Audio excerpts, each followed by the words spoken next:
Welcome to the Mothers Leading the Way video series. Join us as we explore practical tips and tricks based on research to manage the many roles that working mothers play.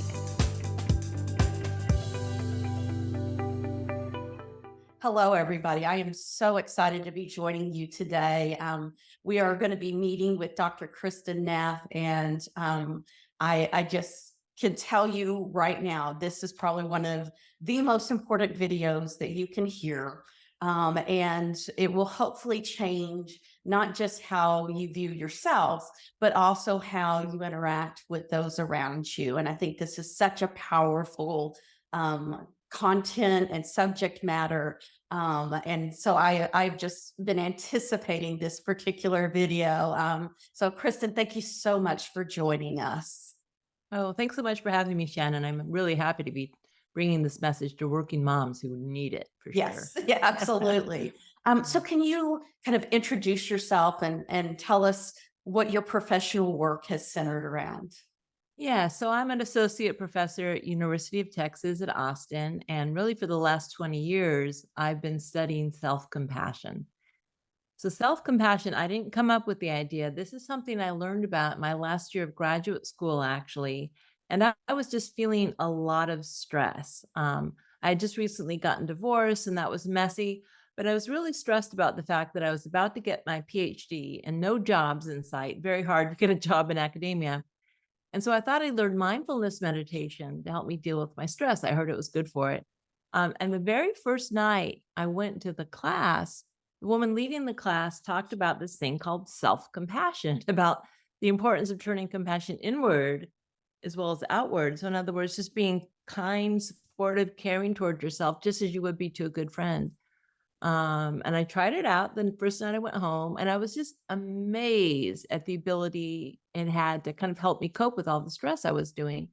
And then I did get a job finally at UT Austin, and I decided to research it. So that was 20 years ago, and now there's over 5,000 studies on the benefits of self-compassion as a whole field.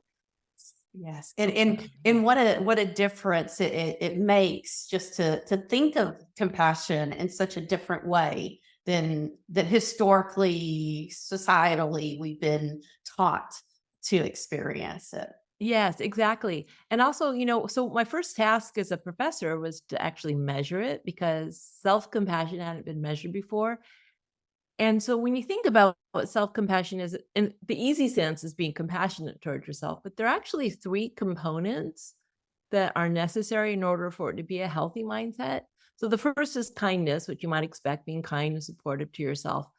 But mindfulness is also an important part of self-compassion. And it wasn't an accident that I learned about it in a mindfulness course, because what happens, especially when we're busy and we're stressed, is we're just focused on what we have to do moment to moment. And we kind of like overlook the fact that we're really hurting and need a little kindness in the moment, right? We either ignore it, we just, barrel through, or sometimes what happens is it like snags us and we get lost in it. We just get, if we're really depressed or anxious, for instance, we have no space around it. So the mindfulness is what allows us to kind of, kind of step outside of ourselves and say, hey, you're having a hard time. Do you need something right now? So that's important. Then also, there's a difference between self-compassion and self-pity that I really want to mention because a lot of people confuse the two. Self-pity is, woe is me. Pity is like, if you pity someone, you look down on them. They're separate from you. Compassion is a connected way of being. If I have compassion for you, I might say, hey, Shannon, I've been there. I felt something similar, right? So it's connected. Same with self-compassion. In other words, it's not for me. It's just, hey, it's hard for anyone in my circumstance. And for working moms in particular, you may think like all the other working moms in the world got their, stuff together and they aren't so stressed and overwhelmed. They aren't losing it, right? So what makes it compassion is remembering, hey, I'm only human. I'm doing the best I can. And really importantly, I'm not alone. So when those three things come together, that's really what self-compassion is. And so it's really a multifaceted aspect, and it really requires the ability to kind of stop and You have to reflect. stop. You have to notice. That's the thing. It'd be like if a friend called you up because they need some compassion and like they called you up and you didn't pick up the phone. Right. You can't give your friend compassion unless you pick up the phone. So you need to notice, hey, I'm really getting overwhelmed here. I've got, my work-life balance is out of whack or something. I need to pause and kind of ask myself, what do I need? That's another really good way of thinking about what self-compassion is, just taking your needs seriously and asking yourself, what do I need? And then actually valuing yourself enough to meet your own needs, instead of just And everyone else's needs. With working moms, it's work, it's the boss, it's my kids, it's my, my spouse, as opposed to I need to include myself in the equation, because if I just give to others and don't give to myself, I will run out of juice. I'll burn out, I'll absolutely. run dry. Yeah, for sure. So this is a really good way for us to, first of all, understand what self-compassion is and what some of the important parts that are necessary to be successful in self-compassion are. And I really love the distinction between self-compassion and self-pity. Sometimes we also see some confusion with kind of complacency or kind of stuckness with self-compassion. Can you explain that misconception? Yeah, in fact, research shows the number one block to self-compassion, the biggest reason people aren't more self-compassionate is because they think they'll lose their drive. They'll become complacent. They won't be motivated to make changes. And I hate to say journalists are terrible when they when they write about self-compassion, they will say, give yourself a break, go easy on yourself. Well, sometimes that is what you need to give yourself a break and go easy on yourself. But if you start doing that to the point where you're complacent and you stop achieving your goals, you aren't reaching your potential, it's no longer compassionate. You're causing yourself suffering instead of helping yourself, right? And so, in fact, what the research shows is really interesting is that self compassion is a more effective motivator than self criticism. Most people, they motivate themselves by, you're a terrible mom. You better meet your kids. Or you're a horrible worker. You better work harder. We think that's going to drive us forward. And it kind of works, but it works the same way it would work if you motivated your children that way. So if your children are doing poorly at school and you say, you're so stupid and lazy, you better do, I hope you're cringing, but you better do better next time. I hope you're cringing because, yeah, your child might study a little bit more, but what's going to happen. They're going to develop performance anxiety. You're going to have a strained relationship. They might become depressed. They may give up. They may think they're no good at it. And so a more effective motivation for our children is encouragement. Like, hey, first of all, your grades have no impact on how much I love you. I love you exactly as your unconditional love. Parents' love is unconditional. But a parent doesn't let their kid fail out of school. That's not caring. That's not compassionate. What a good parent says is, how can I help? I believe in you. What do you need? Do we need to get tutors? Do I need to talk to your teachers? You can kind of figure out what do you need to succeed. That's what self-compassion does. It actually gives us the sense of safety needed to, get this, learn from our mistakes. I mean, we know that failure is our best teacher, but somehow we forget that with ourselves. We think we shouldn't fail, that something's wrong with us for failing. That's how we learn. And so what self-compassion does, the reason it's such an effective motivator is when we fail or make mistakes, or maybe we are being complacent, we can say, well, that's okay. It happens. I'm only human. What can I learn from this situation? How can I do better next time? And it works. So just as a little aside, we just published a study with NCAA athletes, and their standards are high. They could lose their scholarships. They want to go pro. We taught them self-compassion. So, in their mistakes or failures in their training routines, it actually improved their performance, because instead of just saying, oh, I'm such a bad, basketball player, they could say, well, it happens. How can I improve? What can I learn from this situation? And that's how self-compassion works. And Yeah. I know when I first started learning about self-compassion, I had that fear as someone who has been very motivated and really strove for success and excellence in what I do. I was like, okay, but this is something different. So it's really nice to know that, it actually, just from my own lived experiences, I find that I work harder Yes. and I'm more effective. And one of the things that I just wanted to add is I think it also, when we're having that reflection moment, we have the opportunity to ask ourselves, what type of support do I need? Yes. So that we can ask for it. Exactly. Instead of thinking we're superhuman and we can do it all alone, Right. right? That we actually say, no, I'm a human being. I have weaknesses. I need help, or maybe I need to redo something.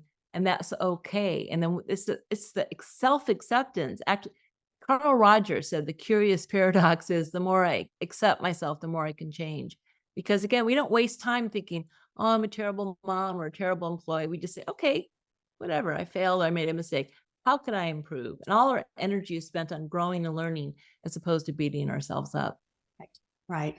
So, what other processes is self compassion related to? I'm thinking of a lot of our self terms that we use in psychology. Well, the funny thing is about the self and self-compassion is ironically, there's not a lot of self in self-compassion because when we beat ourselves up, first of all, shame is a very self-focused state, right? So we're thinking, oh, I'm so terrible. We aren't thinking about other people in that moment. And so we're just including ourselves in the circle of compassion in a way there's less self there. It's like, I'm a human being, others are human beings. But really, the important thing about self-compassion is in many ways, some people classify it as a technique of emotional resilience. So if you break down in Latin what the word means, passion means to suffer, calm means with. So how are we with our suffering or, it sounds like such a big word, but just you could stress, failure, mistakes, challenges in life. I mean, just challenges of being overwhelmed with time responsibilities, for instance. How are we with ourselves in those tough moments? And with compassion, we're with ourselves with kindness, with support, a sense of connectedness. We're present with what's happening. We're aware of what's happening. And so what that means is we're less overwhelmed by the negative thoughts and emotions. Those are the ones that take us down, right? Either we spiral into depression or anxiety or kind of freak out mode and we can't get anything done. And so, for instance, putting it in the context of working mothers, by the way, I'm a working mother, professor. I have an autistic child who's out of the house finally, but, so I know those moments when it just feels like, I don't have time to take a shower, let alone, get my work done, let alone, my son wasn't in potty training until he was 5. You could imagine, right? And so, but luckily I had my self-compassion practice. So in those overwhelming moments, I was able to say, okay, Kristin, this is really, I would do things like put my hand on my heart or touch myself. Like, Kristin, this is really hard moment. So sorry. This is so difficult. I'm here for you. What you need. How can we just take it moment by moment, step by step, day by day? But it's really the warmth when it's like having a friend there, just put their arm around your shoulder and say, hey, I'm here for you. And that sense of warmth and support and encouragement really helps us get through those really difficult times without being so overwhelmed. Right. So, Wonderful. Wonderful. So I think you've kind of given us a little bit of an example of self-compassion as it relates to working mothers. Why do you think it's especially important for working mothers? well, just because again, the time demands are just there. Put it this way, we're in an impossible position often. And by the way, working mothers tend to do more housework, and the more money they make, the more housework they do to kind of counteract the image of somehow I'm not a real woman because I'm making money or I'm successful. So basically, we're doing housework, we're caring for our kids, we're doing all the kind of non-paid labor of, coordinating birthdays, going PTA meetings, we're working, we're taking care of kids. And if you have a special needs kid or you've got multiple kids, oftentimes there really just literally is not enough time in the day to meet all our obligations. And as working mothers, our instinct is to put ourselves last because we got all these other obligations, but it's a mistake. Because if we put ourselves last, again, we will have no gas in the engine. It's like not filling up your car because you got to get to Chicago really quickly. But if you don't fill up your car, you aren't going to make it to Chicago, right? I'm from Austin. It's a long drive, right? So you need to, and by the way, I'm not even talking necessarily about self-care. Some people think of self-compassion as just, taking bubble baths, getting a massage, doing yoga. Well, realistically, I've been there. Sometimes you just don't have time. But so even like with my son, I didn't have time to take bubble baths, but in the moment I could give myself support. So it's really giving yourself emotional support, especially when you're so overwhelmed that you don't have time to do the self-care behavior that maybe you'd like to do, it'd be great to do, but it just may not be realistic. So when you're between a rock and a hard place, which is where working mothers are often, that you just don't have any other options. but you do have self-compassion. It doesn't take time. It actually takes a lot less time than saying, "Oh, you blew it again. You missed that meeting again." That actually takes time. Just saying, "Doing the best I can. I'm here for myself, reset. Okay, it's okay. I'm only human." That warmth and support helps you when you are in between a rock and a hard place so that you aren't stuck there forever. If you start blaming yourself and imagine that all the other working mothers out there, that you got it together. They aren't between a rock and a hard place. Then you're going to maybe spiral down. And then that's when, it can lead to depression or anxiety or mental health issues. Absolutely. And so we really don't have time not to engage in self-compassion. Yeah. But again, it's less effort than self-criticism. Right. I mean, that's the thing. It really is no extra time or effort. It's a mind shift. Meditation and all that is great. If you have time, wonderful. But if you don't need it. And just take that was really hard. Okay. 3 seconds. Yes. Doesn't take any extra time. And it actually is a more effective use of time than berating yourself or spiraling into anxiety or depression for sure. Absolutely. Yeah. When working mothers practice self-compassion, how does that impact their child or their children? So this is one of the things that was so important to realize. You think as a working mother, hopefully you aren't yelling at your kid or taking it. You might, you're only human. I've snapped. It happens. But even if you aren't, human beings are built for what's called empathic resonance or empathy. Empathy is different than compassion. Compassion is caring about difficulty. Empathy is just resonating with other people. The human brain is built for it. And especially parents and children, they're very empathically attuned because they needed to for the baby to survive when they were young. So this happens at the pre-verbal level. So our children pick up on what we're feeling. So first of all, I'll give you an example with my autistic son. Some people think autistic kids don't have empathy. It's not true. That they have trouble perspective taking, cognitively imagining what other people are thinking, but they're very sensitive, which is partly why they withdraw into themselves. So my son and I were very empathically attuned. So first of all, parents we're affected by our children's emotions. And so especially if your kid, when they're young and they tantrum or a special needs kid, a lot of difficult emotions, we are feeling that actually in our brains. So when we're caring for our kids, we are not only have the stress, but we're feeling their emotions and we're worried about helping them, but they are also feeling our emotions. Okay. It goes two ways. So, what you carry inside impacts your kids. So if you're like really stressed or angry or frustrated, again, maybe you aren't even showing it, but subtly through their mirror neurons, our kids are feeling this. Please don't beat yourself up about this. I don't want this to be one more thing you beat yourself up about, but this is just the way the human brain works. We impact each other. So if you take a moment to give yourself compassion, even if it's silently, and you calm yourself, your child will pick up on that. I used to do that with Rowan. Sometimes when he would be in a big tantrum when he was younger, I couldn't reach him. He was just lost in his world.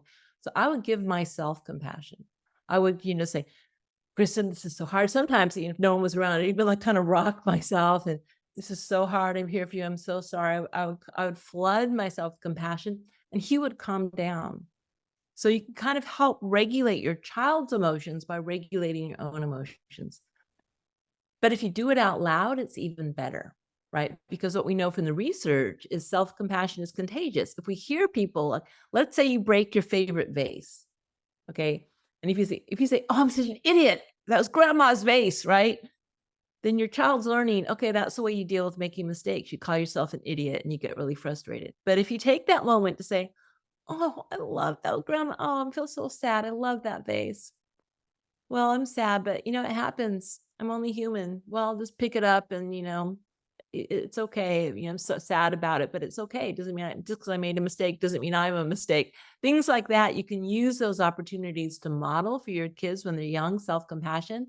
And that will be the biggest gift you can give your kids when they, especially before they get to the teenage years, if you can get in there, because that's when things really start getting difficult.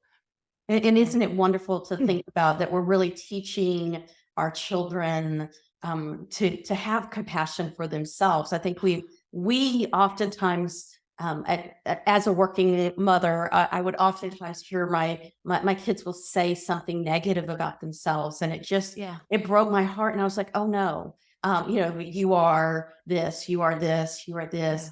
Yeah. If from a very early age they learn that ability to be kind to themselves, Yes. and notice their needs, and be able to do that connection, um, just just the examples that you can give them, they can rely on when things become really, really difficult.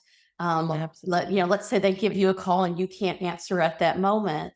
They have the tools. They have the tools, Um, and it's a resource. Self-compassion is a resource.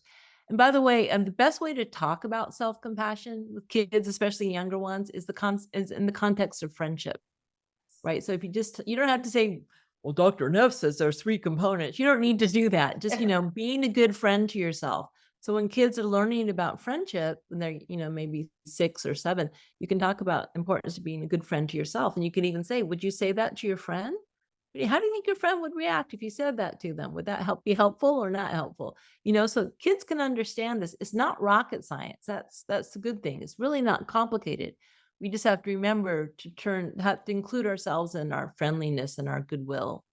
Beyond, modeling this for our children, we also know that families, including our partners, children, our siblings, maybe our parents, again, an extended family, um, how can they actually implement self-compassion within their dynamics? So how can we encourage one another?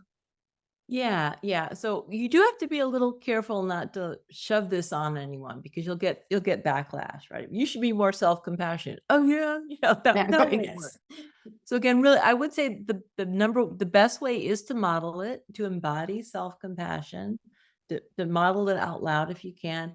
But if your friends or I mean, sorry, if your family is open to talking about it, if you can have in the family dynamic, kind of the idea that we need to be self-compassionate and help each other because we forget, right? What happens is self-criticism is actually a little more natural because of evolution. We go into flight or freeze when we're upset, when we're threatened. We beat ourselves up, or we flee into shame, or we freeze and get stuck.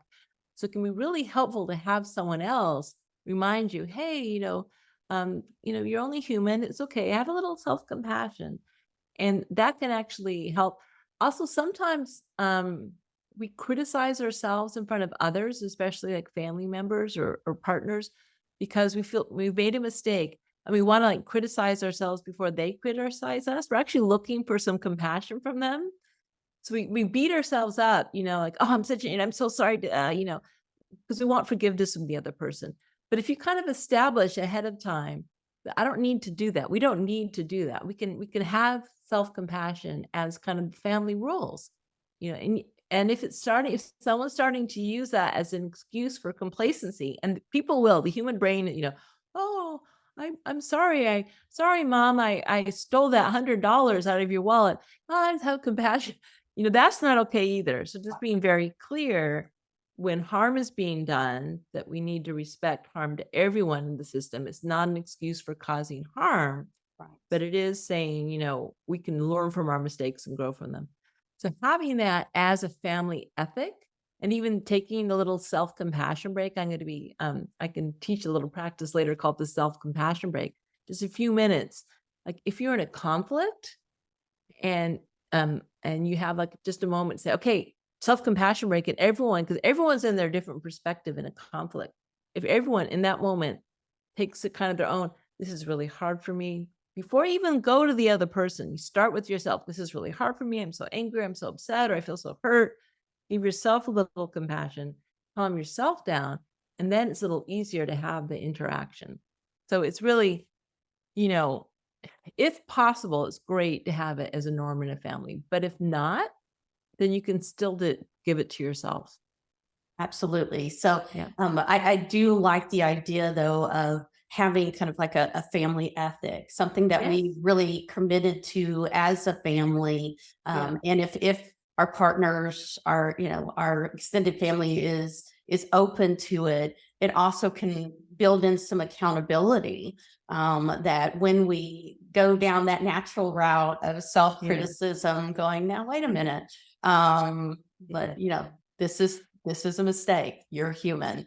And I've found that sometimes that's what people need to hear in that moment. And it can be very impactful, even if it's not a point of, kind of agreement that we've had these conversations about self-compassion, et cetera. Yes. But being able to say, no, you're human. It's a mistake. We will learn from it and we will move forward. I use this a lot with my students. Oh, yes. And I find that some of them are so surprised because Yes. they've never received that type of feedback. It's always been, well, then I'm this. So Yes. they've been taught more that fixed mindset that if I make a mistake, then this defines me, as opposed to I can learn and grow from it.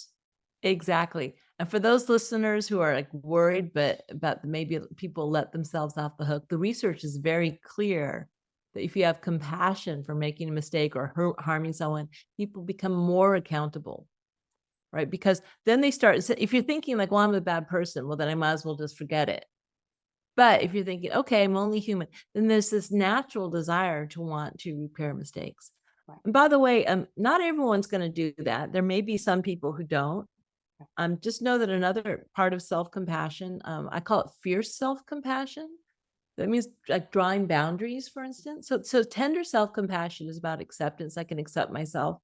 Fierce self-compassion is about drawing boundaries, self-protection, saying no. Really, we'll get to that in terms of like balance, work-life balance. But it's because someone's taking advantage of your ethic of self-compassion and using it as an excuse not to take responsibility, then fierce self-compassion needs to come into play and say, that's not okay. We need to do something about it. There needs to be consequences.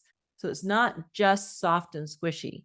Yes. It can be, Yes. I call it, there's like mama and mama bear. Right. Mama Right. bear self-compassion is like, can also be really necessary in family dynamics. Absolutely. And I'm excited. Well, I know we're going to get there momentarily, but what makes it difficult for working mothers to practice self-compassion? Yeah, well, really, I think just because of just the overwhelming, demands on our time, and the real demands. I mean, it's not like sometimes we can have a little better work-life boundary. Sometimes we can say no. And by the way, that's one of for working mothers in particular. What we know actually from the research is because, especially for a successful working mother, we aren't traditionally feminine. People actually like us a little bit less if we're successful. And so we kind of sometimes go out of our way to be likable. And if we go out of our way to be likable, often that means we say yes to everyone. Like, oh yes, of course, I'll organize that PTA party, because I'm afraid people don't see me as a good mother because I'm a successful working mother. So we don't draw those boundaries. So that's one of the things, because we're afraid to be likable. Sometimes we don't sit and say no as much as we should. But then also there are real demands of work and real demands of our children. And again, like especially if you have a special needs child, or sometimes, you just have no choice in the matter. It just consumes your life. And so it's so hard because we just don't have the working memory space, the time just to pause and say, hey, I need some help here. So it has to be an intentional. Here's the thing. We have to make an effort to remember it doesn't actually take any more time. That's the good news. It doesn't take any more time or effort. It actually takes less time and effort to be self-compassionate as opposed to self-critical. But it does take a little effort to remember it. But yeah, if you look at the gender role dynamics, I think they really do play a role. We do need to be aware of them. And by the way, I'm not talking about gender identity, whether you're non-binary or, identify as male or female, or sexual orientation or biological sex. I'm talking the boxes people put men and women in. Still today, people see women that's supposed to get it all done, be good parents, and yet they're supposed to be masculine in their work environment. Right. And so, these are just that often these come in conflict. So women have to have compassion for that. Yes, to have compassion for the fact that, yeah, people may not like you as much if you get your needs met. They may not like you as much if you say no. But here's the thing with self compassion, you aren't so dependent on other people liking you. Actually, that's a very consistent finding of the research. Our sense of self worth is less contingent on the approval of others. Yay, working mothers need this because we aren't going to get it all done. We're going to be a mess. And that's okay. Yeah. Absolutely. So self-compassion may not come easily to all people, Yeah. right? Especially with all the responsibilities working mothers encounter every single day. Yeah. So what are some ways in which um, working mothers can prioritize self-compassion during particularly those times of emotional distress? Yeah. So again, so it's really just you could put sticky notes on your computer screen. You could set a timer on your phone.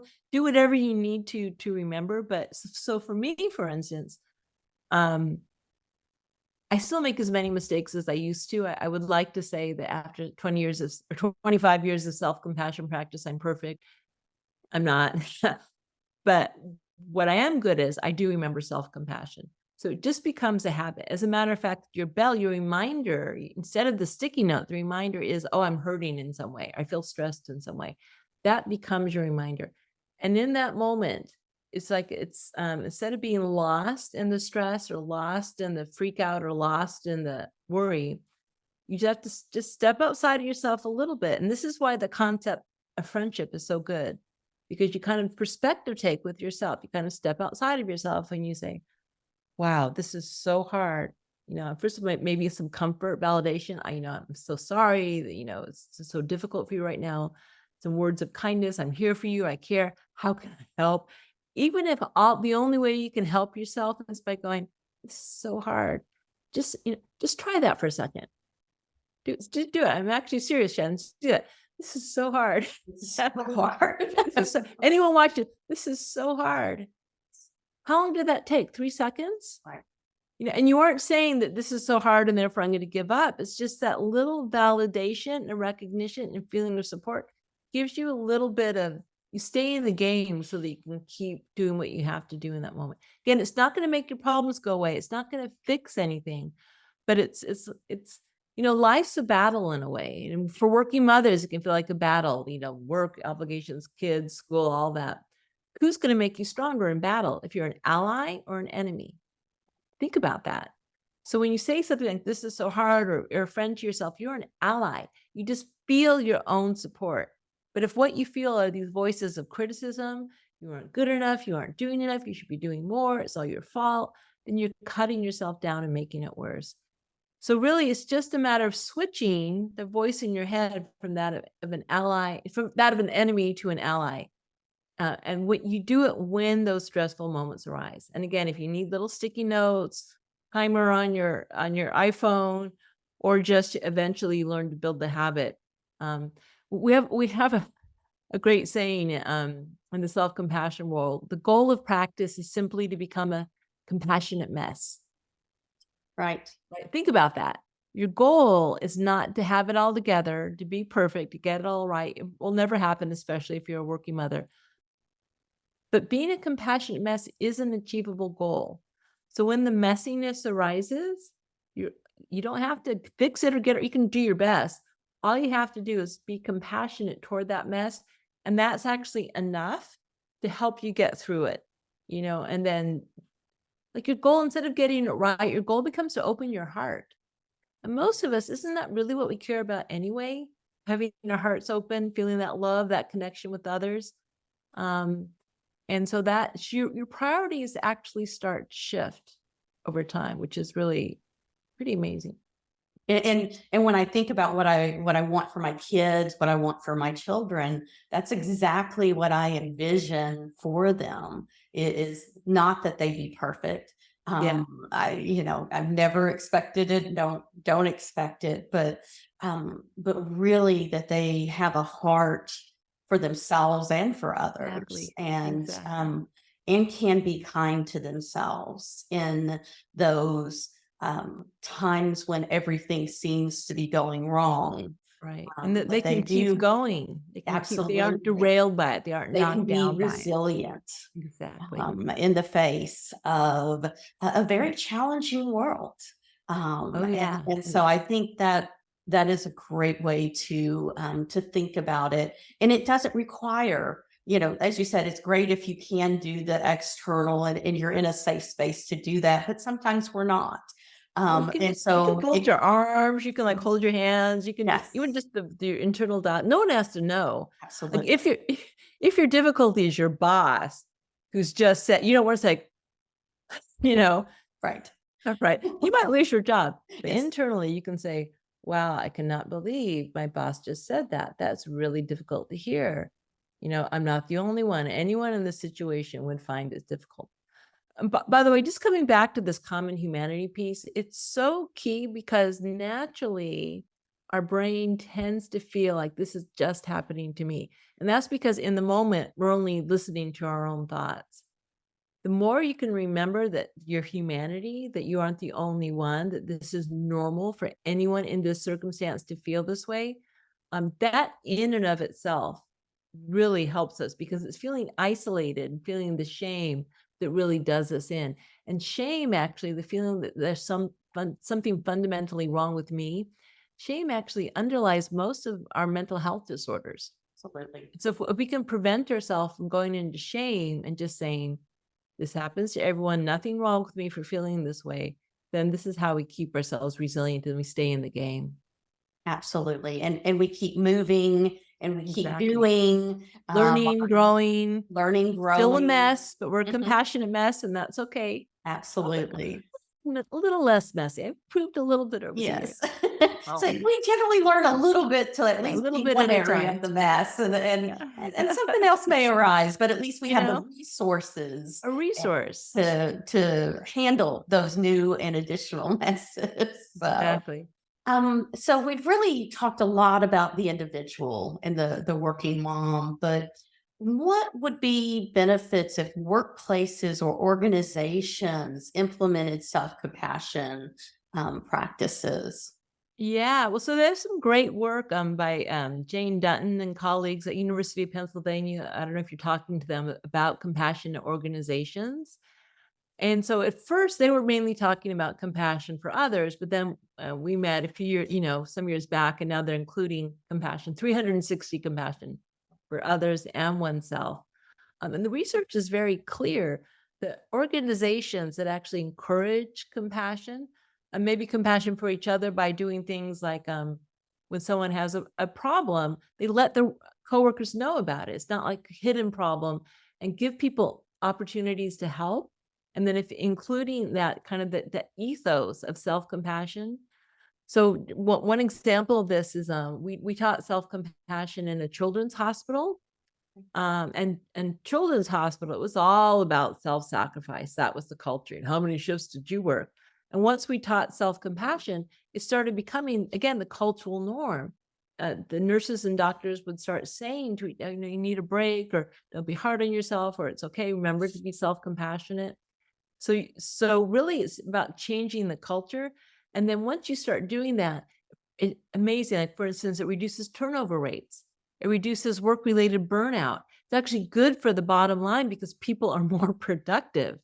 If you're shaming yourself, it's not going to help your productivity.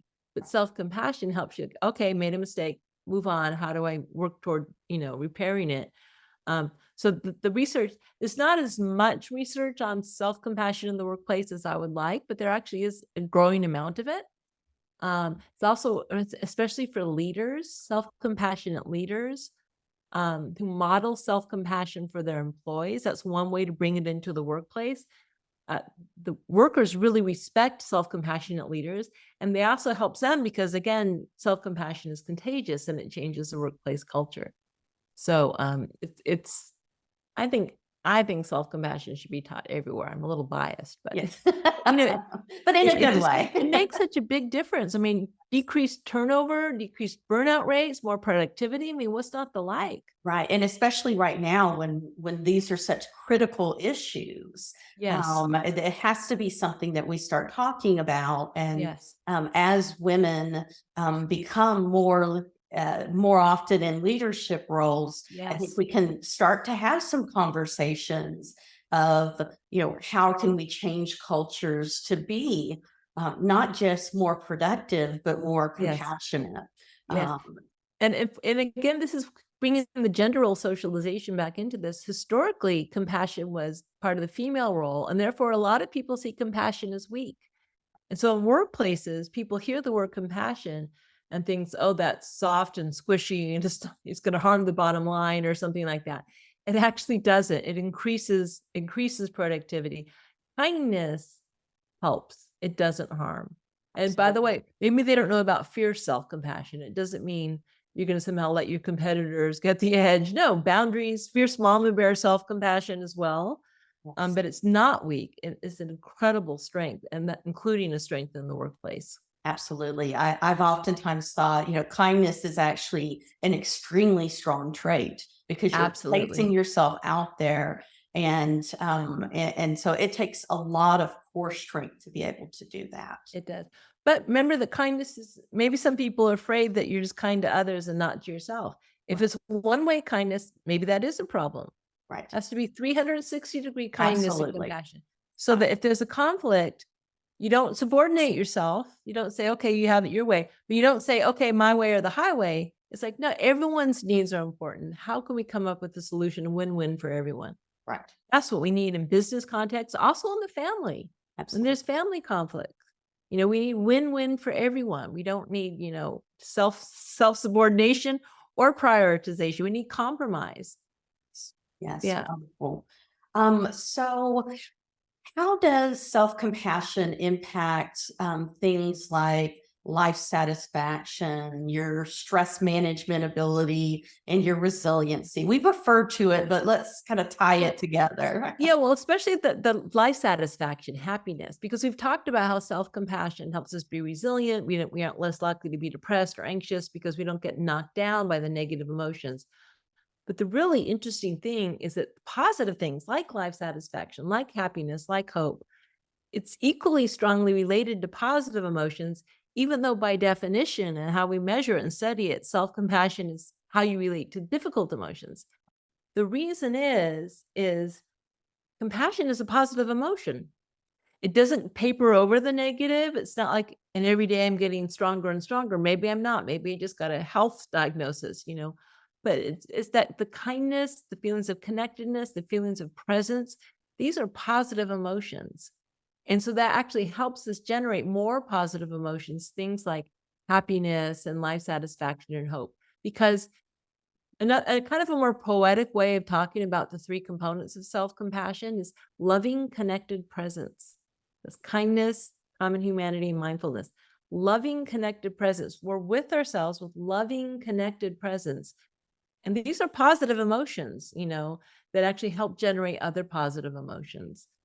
So it's pretty amazing. It reduces the negative and increases the positive, all without denying or papering over anything. It's by embracing the truth, reality, but with love and kindness, that we're able to actually transform the difficulty.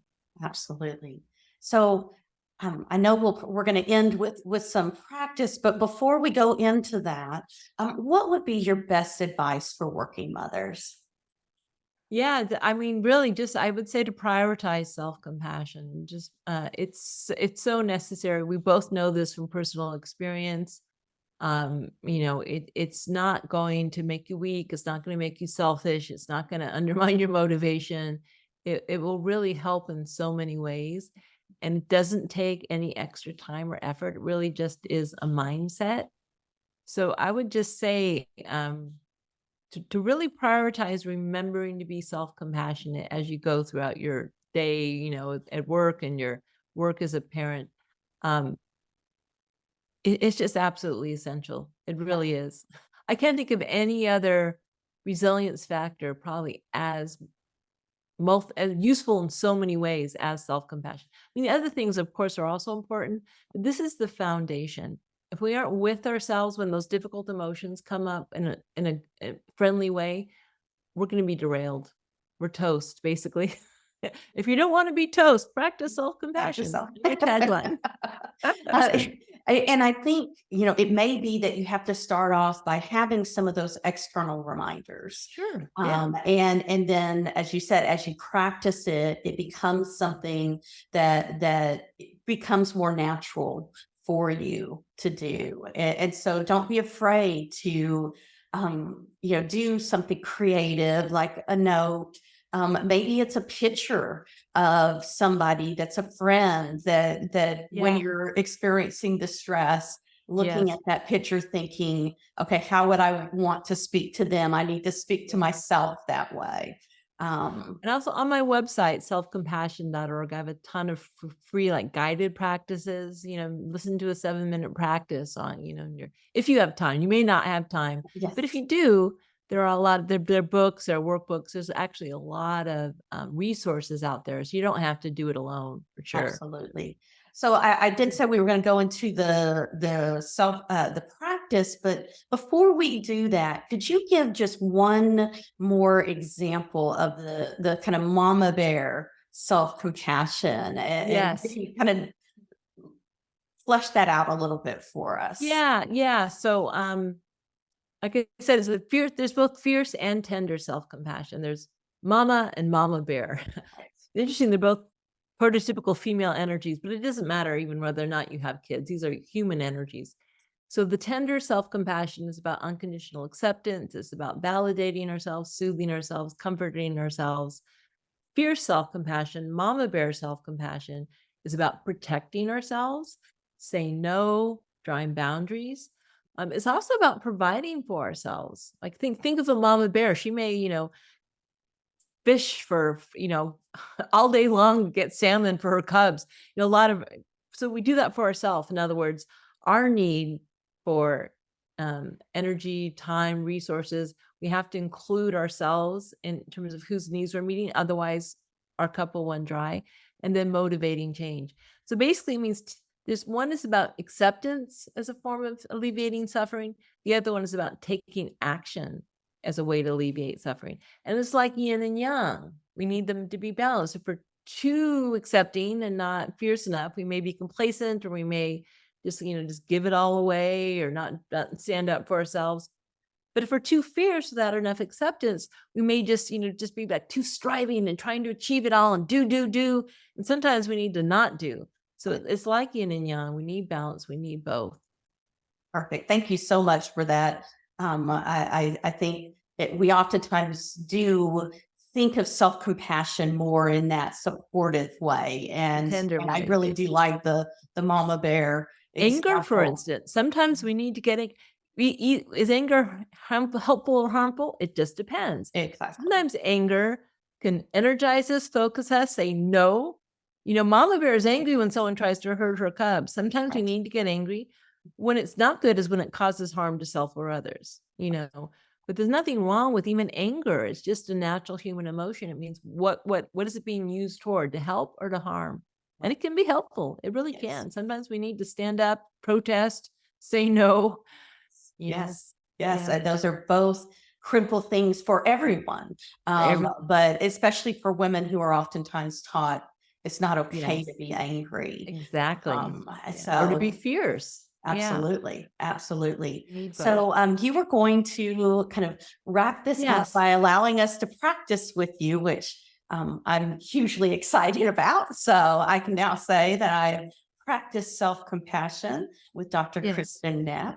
Um, Yeah, so I'm so- going to teach a little practice. It's called the self-compassion break. So you can think of it, you can take a break at work, you can take a break at home. It's a little timeout, can be done between 3 and 5 minutes.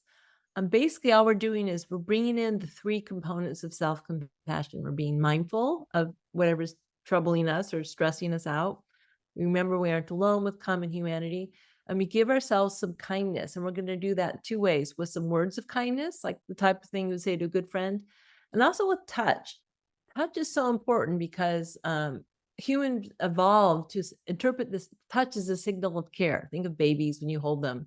So a little touch can actually go a long way toward conveying that kindness. Um, so I'm going to close my eyes. You can close your eyes if you want. You don't have to, but it's helpful to go inward. So I'd invite you just to think of something in your life right now that's troubling you or causing you some stress. Please don't think of something overwhelming because you won't be able to focus on the practice, but some stressor you have, maybe some conflict or at work or some stressor with your kids. Just focus on one situation for now. Right? Some difficulty or stressor. And then just play it out in your mind, right? In real life, you wouldn't have to do this. It would just come up. Okay, so first we want to bring in some mindfulness. So just become aware that this thing you're dealing with, it's hard. Right? It's hard to experience this. It's difficult, it's challenging. We just want to give ourselves a moment just to turn toward it and acknowledge and validate. This moment is hard. It's hard to face this. And then we want to remember common humanity, right? This is part of being a human being. This is part of life. Anyone in your circumstances would probably feel something similar. And there are probably many, many other people in very similar circumstances. So remembering you aren't alone. It's not just you. This is normal. It's part of life. It's part of being human. Okay, and then giving yourself some kindness first through touch. You can try putting your hands on your heart, or sometimes a little fist of strength on your heart with the hand over it, like strength, power. That feels good. Or you can touch your face. It's some sort of touch that feels supportive. Just feel the warmth and support of your hands. And then give yourself some words of kindness. And the easiest way to think of these is take a moment to imagine that someone you really cared about was facing the exact same situation you're facing. Maybe a good friend or a good colleague. And what would you naturally say to express compassion and support to this good friend if they were going through a similar situation? Right. And then try saying something similar to yourself. Maybe something like, you're doing the best you can, or it's okay to make mistakes, or, this will pass, it's only temporary. Or maybe something like, I care about you, I'm here for you. Whatever words of support and encouragement you need to hear right now, see if you can give yourself permission to offer them to yourself.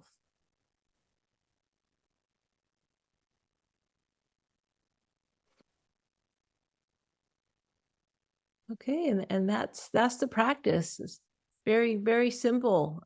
Just remember, first step mindfulness. You have to be aware that you're hurting. Can't ignore the phone call. Okay, the phone's ringing. Okay, pick up the phone. I need a little help here. Not alone. Normal. Part of life. Part of being. It's not just you. Kindness. What can I do to care for myself in the moment? Touch, support, warmth, encouragement. Doesn't take a lot of time, but can really make a difference in our ability to cope with difficulty. We just so appreciate your time and your expertise, but also your lived experience as a working mother, and just so appreciate your willingness to share it with other working moms. So Absolutely, it's my pleasure, and I really do hope it. I hope people practice it because I can tell you it makes a difference. Makes a big difference.